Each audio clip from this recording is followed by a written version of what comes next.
વિષય વિજ્ઞાન chapter number 1 ખોરાક ક્યાંથી મળે છે।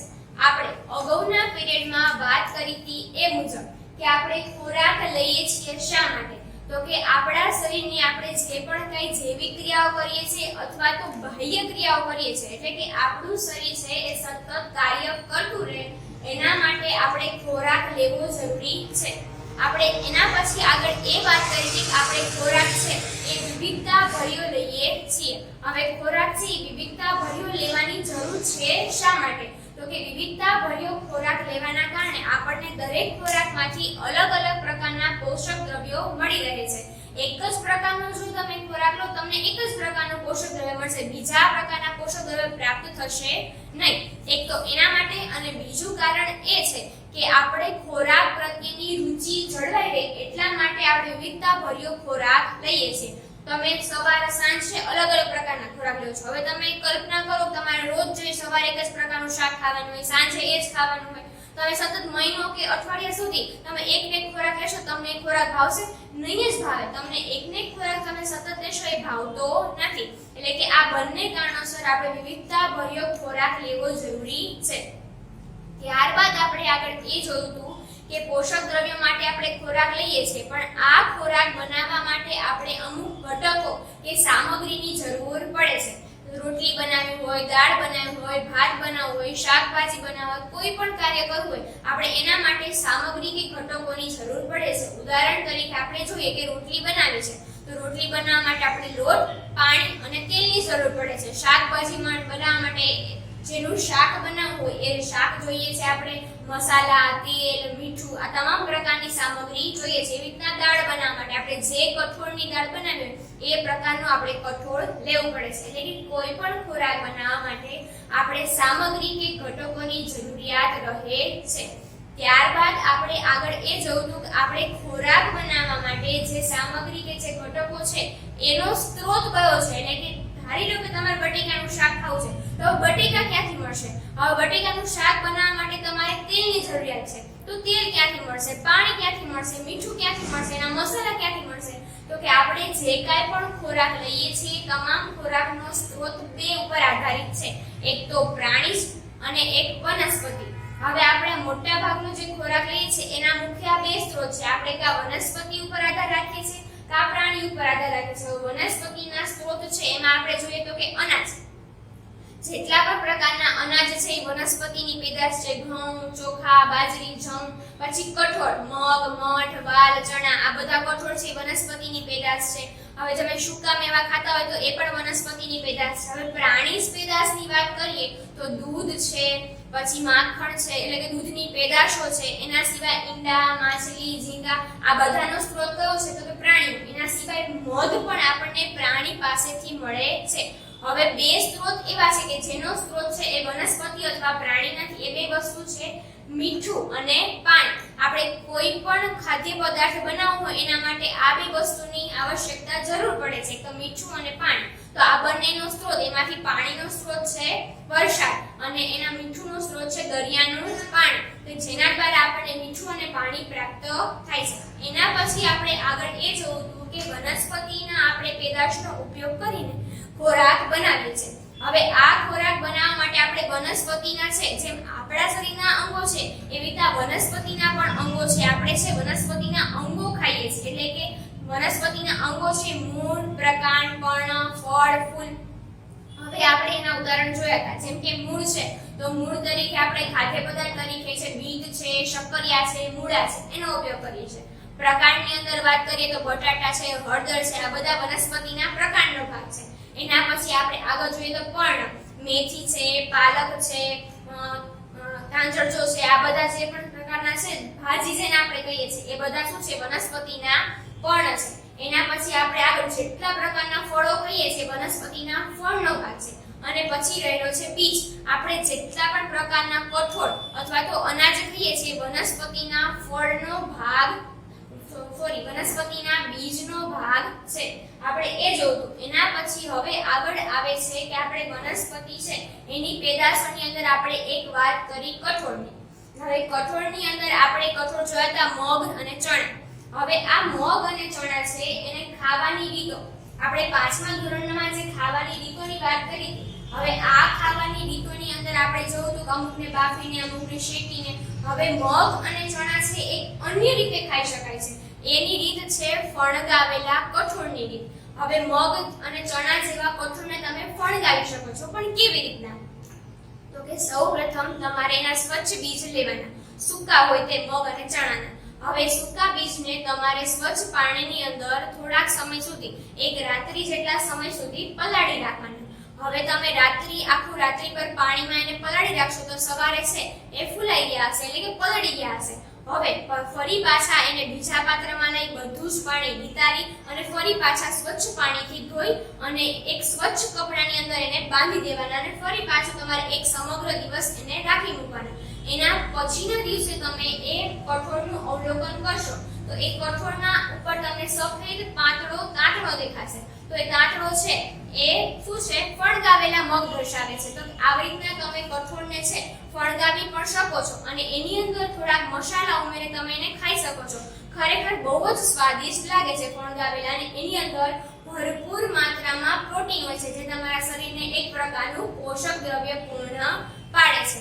હવે એના પછી આપણે વાત કરી કે પ્રાણીજન્ય પેદાશ, તો કે એ હતું મધ. હવે મધ છે એ આપણને કઈ રીતે પ્રાપ્ત થાય છે? તો કે આપણને બધાને જ ખબર છે કે મધ છે એ આપણને મધમાખી પાસેથી પ્રાપ્ત થાય છે. તો કે કેવી રીતના એ આપણે જોઈએ. તો કે વર્ષના અમુક ચોક્કસ ઋતુના સમયગાળા દરમિયાન અમુક ફૂલોમાંથી ઉપર છે એ મધુરસ ભેગો થાય છે. હવે મધમાખીનો ખોરાક છે એ ફૂલોનો રસ, એટલે કે પોતાના ખોરાકના સંગ્રહ માટે એ મધમાખી છે એ ફૂલો ઉપર રહેલો રસ ચૂસે છે અને મધમાખીની પાછળના ભાગમાં એક કોથળી જેવી રચના હોય છે, ત્યાં એના મધનો સંગ્રહ કરે. હવે એ કોથળી છે એ સંપૂર્ણ ભરાઈ જાય પછી શું કરે છે? એ મધપુડા ઉપર જઈને એને જે મધપુડો બનાવેલો હોય એની અંદર એ મધ સંગ્રહ કરે છે. હવે જ્યારે આપણે મધમાખીને ઉડાડી દઈએ તો એ મધપુડામાંથી આપણને મધ મળે છે. હવે મધમાખી છે એ શા માટે આવી રીતના એકઠું કરે છે? એક તો જો એનો ખોરાક છે મધુરસ, જે પણ ફૂલો પરથી એકઠો કરે છે એને મધુરસ કહેવાય. હવે આ મધુરસ છે તો એનો ખોરાક છે, પણ એને સંગ્રહ કરવાની જરૂરિયાત શા માટે? તો કે એટલા માટે કે આ જે ફૂલોમાંથી જે રસ ઉત્પન્ન થાય છે એ વર્ષના ચોક્કસ ઋતુના સમયગાળા દરમિયાન જ થાય છે. સમગ્ર વર્ષ દરમિયાન એ ફૂલમાંથી એ ફૂલોનો રસ આવતો નથી. એટલે કે મધમાખી પોતાના ખોરાકના સંગ્રહ કરવા માટે શું કરે છે? આવી રીતના મધ એકઠું કરે છે અને એનો મધપુડામાં સંગ્રહ કરે છે. ત્યાંથી આપણે આપણા માટે મધ છે એ મેળવી શકીએ છીએ. હવે ત્યારબાદ આગળનો ટોપિક છે પ્રાણીઓ શું ખાય છે. આપણે આ ચેપ્ટર ચાલુ કરું ત્યારથી વાત કરીએ છીએ કે મનુષ્ય એટલે કે આપણે ખોરાકમાં આ લઈએ છીએ, આવી રીતના રાંધીએ છીએ, એ ખોરાક બનાવવા માટે આ પ્રકારની સામગ્રીની જરૂરિયાત રહે છે. તો હવે એના પછી મનુષ્ય સિવાયના અન્ય પ્રાણીઓ છે એ પોતાના ખોરાકમાં ખાય છે શું? તો હવે તમે આજુબાજુ નજર કરો તો આપણે ઘણા બધા પ્રાણીઓ જોઈએ છે. તમે પ્રાણી સંગ્રહાલયમાં ઘણા બધા હિંસક પ્રાણીઓ જોયા હશે, રસ્તા ઉપરના પાલતુ પ્રાણીઓ પણ જોયા હશે. આ તમામ પ્રકારના પ્રાણીઓ છે એ કેવા પ્રકારનો ખોરાક લે છે? તો આપણે જોઈએ. એમાં સૌથી પહેલું પ્રાણી છે ભેંસ.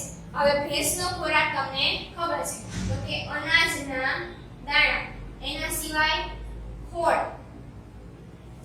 ઘાસ, સૂકું અને પડાળેલું, આ તમામ પ્રકારની ઘાસ ખાય છે. તો કે ભેંસ છે એ અનાજ, ખોળ, ઘાસ, સૂકું ઘાસ આ બધું ખાય છે. એવી જ રીતના ગાય છે એ પણ શું ખાય છે? તો કે અનાજ, રોટલી, ખોળ, ઘાસ, આ અનાજ છે. પછી આપણે જો અનાજથી બનાવેલી કોઈ રોટલી નાખે તો એના સિવાય હવે છે ખરેખર ગાયનો ખોરાક આ છે, પણ હવે ગાય છે આપણો વધેલો હેઠવાડ પણ ખાય છે. એટલે કે જે ગાય અને ભેંસ છે આવા પ્રકારના અનાજ, ખોળ અને ઘાસ ખાઈને જીવન ગુજરાન કરે છે. એના પછી બિલાડી છે. તો હવે બિલાડી છે એ શું ખાય છે? તો કે ઉંદર. બિલાડી ઉંદર, અમુક પ્રકારના નાના જીવજંતુઓ. બિલાડી છે એ દૂધ પણ પીવે. એટલે કે આ શું છે? બિલાડીના ખોરાકો છે ઉંદર, નાના જીવજંતુ, દૂધ. હવે ઉંદર શું ખાય છે? તો કે ઉંદર છે એ અનાજના દાણા ખાય છે. અનાજ એટલે કે ઉંદર છે એ અનાજના અલગ અલગ પ્રકારના દાણાઓ પોતાના ખોરાક તરીકે ઉપયોગમાં લે છે. હવે સિંહ છે. હવે સિંહ છે જંગલમાં વસતું પ્રાણી છે. હવે સિંહ છે એના કરતા નાના પ્રાણીઓ પોતાના ખોરાક તરીકે ઉપયોગમાં લે છે. નાના પ્રાણીઓ એટલે કે જેવા કે હરણ, સાબર છે, આ બધાના પોતાના ખોરાક તરીકે ઉપયોગ કરે છે. હવે એનું વાઘ છે તો સિંહ ની જેમ વાઘ પણ પોતાના ખોરાકમાં નાના પ્રાણીઓ રીંછ છે, હરણ છે, સાબર છે એવા પ્રાણીઓનો પોતાના ખોરાક તરીકે ઉપયોગ કરે છે. કરોળિયો છે એ કરોળિયો પોતાનું ઝાડુ બનાવીને એની અંદર નાના નાના જીવજંતુઓને ફસાવે છે, જેવા કે મચ્છર છે, માખી છે, આવા જીવજંતુને પોતાના ઝાડાની અંદર ફસાવી દે છે અને પછી એને ખાય છે. એવી રીતના ગરોળી છે એ પણ એકદમ નાના જીવજંતુઓ અને મચ્છર માખીને ખાય છે. ગરોળી છે એ નાના જીવજંતુઓ, મચ્છર, માખી જેવા અને કીટકો, અમુક પ્રકારના કીટકો છે એને પણ ગરોળી ખાય છે. એના પછી આપણે વાત કરીએ તો આપણી એટલે કે મનુષ્ય શું ખાય છે તો આપણે જ વાત કરીએ તો કે આપણે તમામ પ્રકારનું અનાજ ખાઈએ છીએ એટલે કે વનસ્પતિની પેદાશ ખાઈએ છીએ, કઠોળ ખાઈએ છીએ, શાકભાજી ખાઈએ છીએ, જેમ કે અનાજ, કઠોળ, શાકભાજી. એના સિવાય આપણે પ્રાણીજ પેદાશ એટલે કે દૂધ અને દૂધની બનાવટો, આપણે દૂધમાંથી શું બનાવી શકીએ તો કે પનીર બનાવી શકીએ, માખણ બનાવી શકીએ, છાશ બનાવી શકીએ એટલે કે દૂધ અને દૂધની બનાવટો. એના સિવાય મનુષ્ય છે એ ઈંડા, માછલી આવા પ્રકારનો ખોરાક લે છે. હવે એના પછી છે પ્રાણી છે પતંગિયું. તો પતંગિયું છે એ પોતાના ખોરાક તરીકે ફૂલોનો રસ લે છે. શું લે છે? જે મધમાખી છે એ ફૂલોનો રસ લે છે એવી રીતના જ પતંગિયું પણ ફૂલોનો રસ અને પરાગરજ છે વનસ્પતિ ઉપર થતો એક સૂક્ષ્મ પ્રકારનો છે કે જે પોતાના ખોરાક તરીકે ઉપયોગ કરે છે. પરાગરજ વિશે આપણે આ જ ધોરણમાં આપણે આગળના ચેપ્ટરમાં શીખીશું. હવે કાગડો છે એ પણ અમુક પ્રકારનું અનાજ, નાના કીટકો, જીવજંતુઓ પોતાના ખોરાક તરીકે ઉપયોગમાં લે છે. એટલે કે આપણી આજુબાજુ વસતા પ્રાણીઓ છે એ આવી રીતના ખોરાકમાં વિવિધતા ભર્યો ખોરાક લે. તમે જો દરેક પ્રાણીઓને સમાન ખોરાકની જરૂરિયાત નથી. હવે જે ગાય ભેંસ ખાય છે એ સિંહ વાઘ ખાતા નથી, જે સિંહ વાઘ ખાય છે એ ગરોળી કરોળીઓ ખાતા નથી. એટલે કે જે પ્રમાણે જેવા પ્રાણીઓ હોય, જેવા વાતાવરણમાં વસવાટ કરતા હોય એ પ્રમાણે એમના ખોરાકમાં પણ વિવિધતા રહેલી છે. જેમ કે સિંહ વાઘ છે એ હિંસક પ્રાણીઓ છે એટલા માટે તે આવી રીતના નાના પ્રાણીઓને પોતાના શિકાર તરીકે ખાય છે. જ્યારે ગાય ભેંસ છે એ આવી રીતના પાલતુ પ્રાણીઓ છે એટલા માટે એ લોકો અનાજ, ફળ, ઘાસ એવી રીતના ખાય છે. આ બધા છે એ નાના કદના પ્રાણીઓ છે, એના નાના કદના જીવજંતુઓ અને મચ્છર માખીઓને પોતાનો ખોરાક તરીકે ઉપયોગમાં લે છે. એટલે કે દરેક પ્રાણીઓને સમાન ખોરાકની આવશ્યકતા નથી. હવે તમે મનુષ્ય જો, મનુષ્ય છે એને બીજા પ્રાણીઓ કરતા અલગ પ્રકારના ખોરાકની આવશ્યકતા છે. આમ દરેક પ્રાણી છે એ સમાન પ્રકારનો ખોરાક લેતો નથી. દરેક પ્રાણીને પોતાની જરૂરિયાત મુજબ અલગ અલગ ખોરાક લે છે. હવે આપણે આ જોયું કે આવી રીતના દરેક પ્રાણીને અલગ અલગ ખોરાકની જરૂરિયાત છે. તો એ મુજબ પ્રાણીઓ છે એને 3 ભાગમાં વહેંચવામાં આવેલા છે.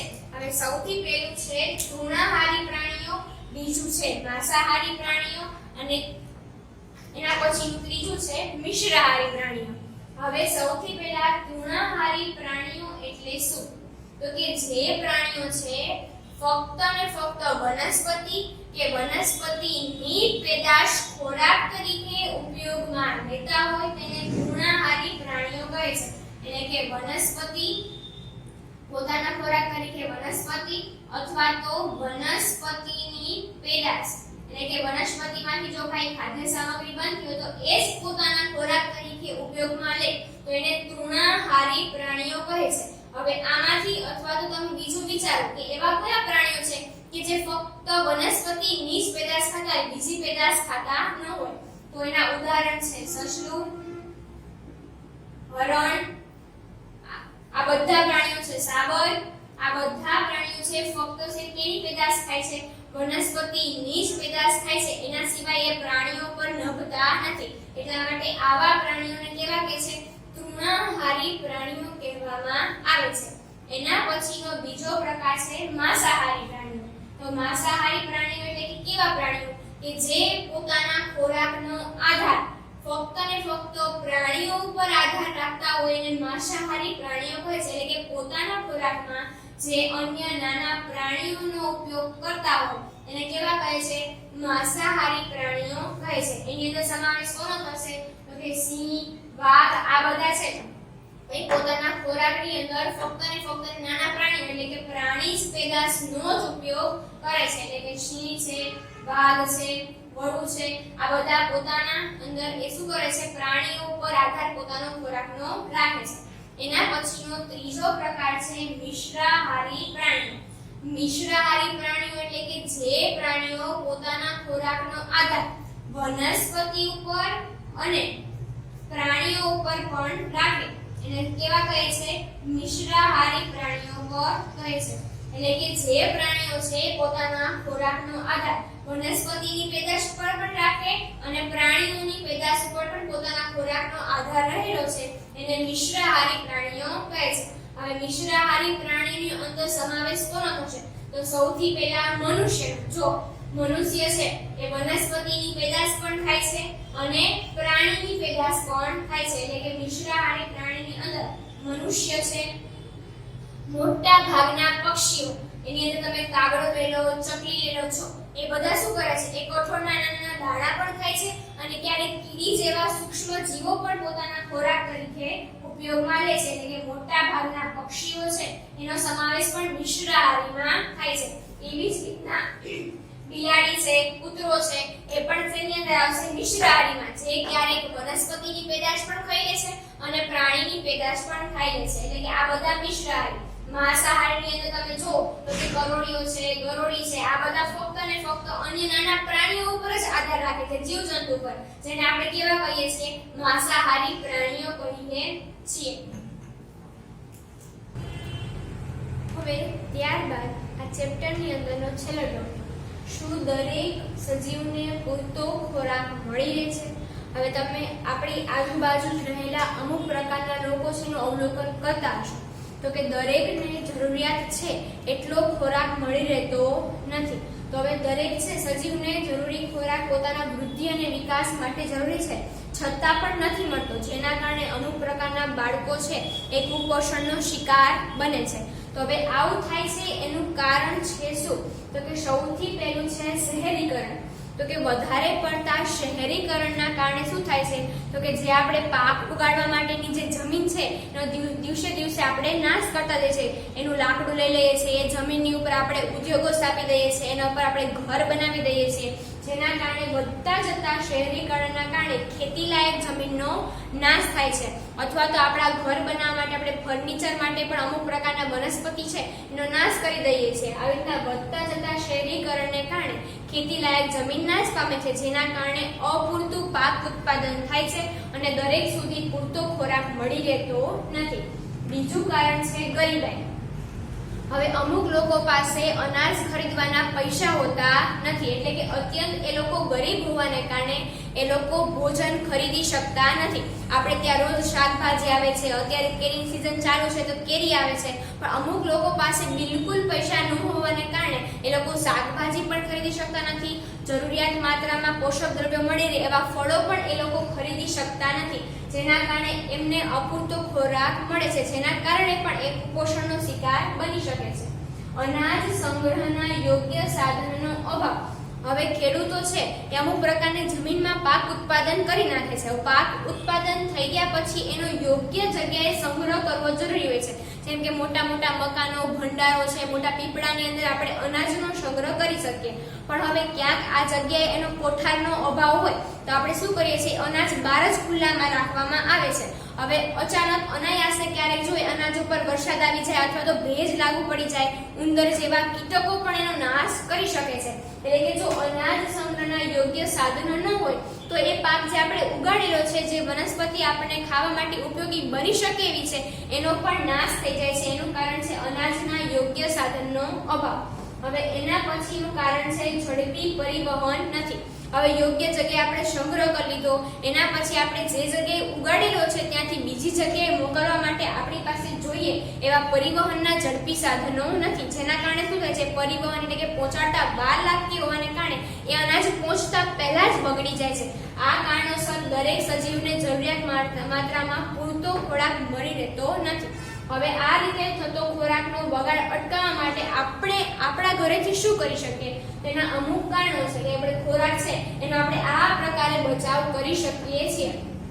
સૌથી પહેલું છે જરૂરિયાત જેટલો જ ખોરાક રાંધવો જોઈએ. હવે આપણા ઘરની અંદર જેટલા પરિવારના સદસ્યો હોય એ પ્રમાણેનો જ ખોરાક બનાવજો. તો વધુ માત્રામાં ખોરાક બનાવવું શું થશે? એ ખોરાક બચશે. હવે આપણે સવારનો ખોરાક તો રાતના વાસી થઈ જતો હોવાથી આપણે વાસી ખોરાક ખાઈ શકતા નથી. એટલે અંતે એ ખોરાકનો શું થાય છે? બગાડ થાય છે. એટલે કે જેટલો જોઈતો હોય એ પ્રમાણે જ ખોરાક રાંધવો જોઈએ. એના પછી જમતી વખતે બગાડ ન કરવો જોઈએ. ઘણા શું કરે છે? આખી થાળી પીરસી નાખે અને પછી એમાંથી જોઈએ એટલું ખાઈ એટલે પછી બાકીનું બધું છે એ ફેંકી દે. એવું ન કરવું જોઈએ. તમારે જેટલી જરૂરિયાત હોય એટલો જ ખોરાક છે થાળીમાં લેવાનો, જેના કારણે બગાડ થાય નહીં. ખોરાક ખરીદ્યા પછી સમયસર ઉપયોગ કરી લેવો. હવે ઘણી વખત આપણે ફળો, શાકભાજી છે એકી સામટા કેટલા બધા ખરીદીને લાવીને મૂકી દઈએ, પણ હવે સમયસર એનો ઉપયોગ ન થાય તો ફળો, શાકભાજી શું થાય? સડી જાય છે. પછી એ ખાવા લાયક રહેતા નથી. પછી આપણે ફળો અને શાકભાજીને ફેંકી દઈએ છીએ.